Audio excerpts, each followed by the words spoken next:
Alors, petite actu sur rpmweb.ca concernant la Rimac, c'est tout. Une marque croate, donc 100% électrique à 2,2 millions d'euros, s'approche de la production avec ses 1888 chevaux. Oui, c'est indécent, totalement indécent. L'une des voitures les plus exclusives et puissantes au monde est sur le point de voir le jour. Rimac finalise les tests avec son hypercar, là c'est tout. La bagnole électrique produira 1888 chevaux via sa pile de 120 kWh. Ah oui, c'est une grosse batterie quand même. Le petit constructeur croate avance à grands pas dans le développement de sa super voiture 100% électrique, là c'est tout. On prévoit d'ailleurs le dévoilement de la version de production pour le Salon de Genève en 2020. Il aura fallu près de 2 ans à l'entreprise pour en faire la configuration technique puisque le concept original a été présenté au même endroit en 2018.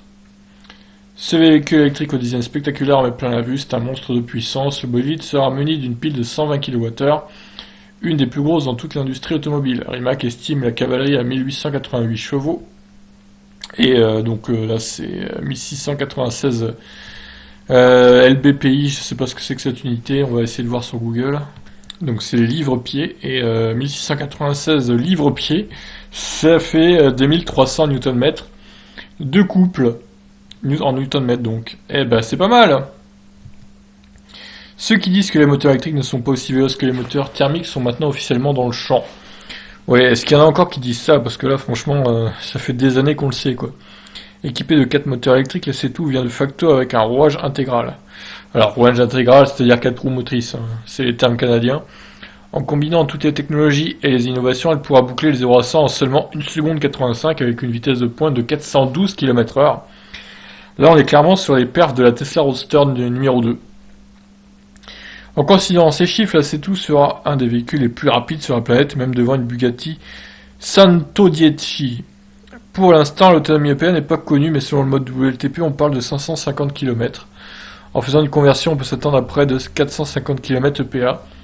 Bien évidemment, ça ne sera pas possible en maintenant une vitesse de 412 km/h. Ah ouais, alors là, avec cette vitesse, honnêtement, s'il y a 50 km d'autonomie, ça sera déjà bien, je pense. Rimac est actuellement sur le circuit de Nardo en Italie pour les dernières configurations et ultime ajustement technique sur la C2. On désire ainsi optimiser le rendement de direction et des suspensions des différents modes de conduite et sélectionner les meilleurs pneumatiques pour le véhicule. Oui, bah vaut mieux parce que là, avec une telle puissance, faut pas mettre des pneus Nexen comme sur le Kona. Ceux qui veulent mettre la main sur la Rimac C2 2020-2021 devront jouer de vitesse puisque seulement 150 unités seront assemblées. Autre détail, le prix de base est de 2,2 millions d'euros, donc près de 3 millions de dollars. Et c'est la fin de cet article. Donc là voilà, cette Rimac C2, c'est vrai qu'elle est belle. C'est vrai qu'elle est très très belle. On n'a pas ses dimensions, c'est dommage, ni son poids d'ailleurs. Mais elle est vachement réussie en tout cas.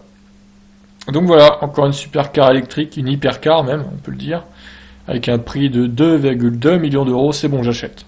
Je crois que je vais faire un Tipeee et je vais vous demander de donner de l'argent, je vais me l'acheter. Le gros connard, vous savez. Bon, bah écoutez, je vous laisse réagir en tout cas sur cette Rimac, c'est tout. Ciao.